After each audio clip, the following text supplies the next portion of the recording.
කැච්චක් හොඳයි. මේ වෙලාවේ මෙච්ච අපි කතා දමන්න හිටලානේ මේ වන්නේ නැතනේ පරම්පරා පොදේ ගැන.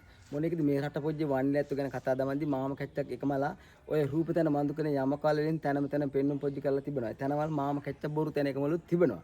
හොයි හැටිමට උනත් මේ රට පොජ්ජේ මිනික් ගංජුන්ට ලා කැකුලන්ට කැකුලියන්ට මේ તો කතා දමන්නේ වන්නේ නැත්තු ගැන හිටලා ගන්නව නම් ඉගුණම් පොජ්ජි මන්දු කරව නම් ඔයත් මං ගච්ඡන්න වාරික මහර කොල් පොජ්ජිට. වාරික රුකුල් පොජ්ජිට මං ගච්ඡලා කෞතුකාගාරේ තිබෙන්නේ මොන එකද කියලා බැලුම් පොජ්ජි මන්දු කළා. කෞතුකාගාර වටතැනේ මොන එක තිබෙන්නේ කියන බැලුම් පොජ්ජි මන්දු කළා. හොඳ හැටිමට ඔයත් මේ පරම්පරා පොජ්ජි නැත්තම් මේ රට පොජ්ජි ඉතිහාස පොජ්ජයි මේ හොයාගෙන එන්නේ. ඒ ඉතිහාස පොජ්ජි බැලුම් පොජ්ජි තමයි ඔය සෙනසුරාදා වගේ ඉරිදා සිකුරාදා වගේ දවස්වල ලා කැකුළු මහ නෑනිලා මහ හූරලා කපෝල ඇත්තෝ මහ ලොකු മന്ത്രി හූරලා අම්තුල එන්නේ. ඉතින් ඒ තැන ඒත් හිතන්න කොද මේ මුල් තැන කියන්නේ. නමුත් ඔය මංගච්චින්ද කට්ටි මංගච්ච මුල් තැන්න මංගච්චොත් ඒ ඇත්තන්ගේ මුල් පොජ්ජ හොයාගෙන තමයි ඇත්තෝ මංගච්චන්නේ.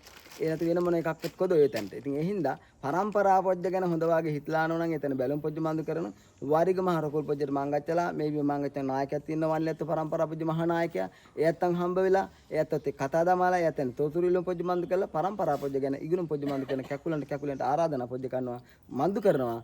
මේබට මංගච්ඡාන්ට කියලා අලුත් තැනින් මන්දු කරන අලුත් තැනින් වැඩි තැනට දියුණු තැන මන්දු කරන වාරිග රුකුල් පොජ්ජ බැලුම් පොජ්ජ මන්දු කරන්න කියලා මාම කැච්චක් හොඳයි.